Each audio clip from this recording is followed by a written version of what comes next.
மழை போல உங்கள் சந்தோஷம் பெருக, கவிதை போல் உங்கள் வாழ்வு மலர, தூசி போல் உங்கள் துயரம் விலக, காற்று போல் உங்கள் எண்ணங்கள் எழுக.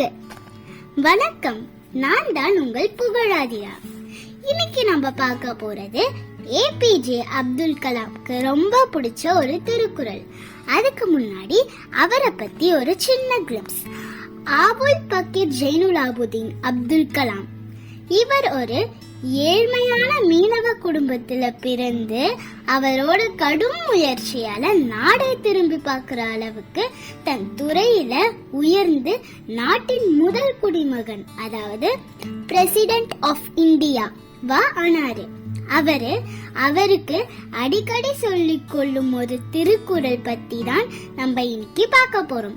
இந்த திருக்குறள் அவருக்கு ஒரு வழிகாட்டியாகவும் உற்ற துணையாகவும் இருந்திருக்குன்னு அவரே நிறைய மேடைகள்ல சொல்லிருக்காரு. அந்த திருக்குறள் இப்போ உங்களுக்காக. அறிவு அற்றம் காக்கும் கருவி செருவார்க்கும், உள்ளழிக்கல் ஆகாரன். அறிவு அற்றம் காக்கும் கருவி செருவார்க்கும், உள்ளழிக்கல் ஆகாரன்.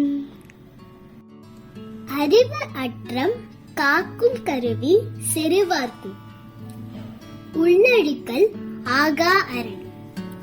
அதாவது அறிவு அப்படின்றது அழிவே இல்லாத நம்மள காக்கும் கருவி அப்படின்னு அர்த்தம். மேலும் நம்ம பகைவரோ எதிரியோ கூட அழிக்க முடியாத உள்ளரண் கொண்ட கோட்டையா நம்ம அறிவு இருக்கும். எந்த ஒரு சூழ்நிலையிலும் அறிவு நம்மள காக்கும்னு அர்த்தம்.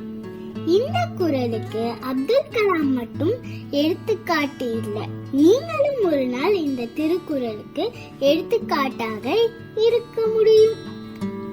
இன்றைய இந்த பதிவு உங்களுக்கு ரொம்ப பிடிச்சிருக்கும்னு நினைக்கிறேன். நன்றி. தேங்க்ஸ் ஃபார் வாட்சிங். மறக்காம லைக் பண்ணிட்டு சப்ஸ்கிரைப் பண்ணிடுங்க. அந்த பெல் ஐகானையும் கிளிக் பண்ணிடுங்க. Take care. Bye by.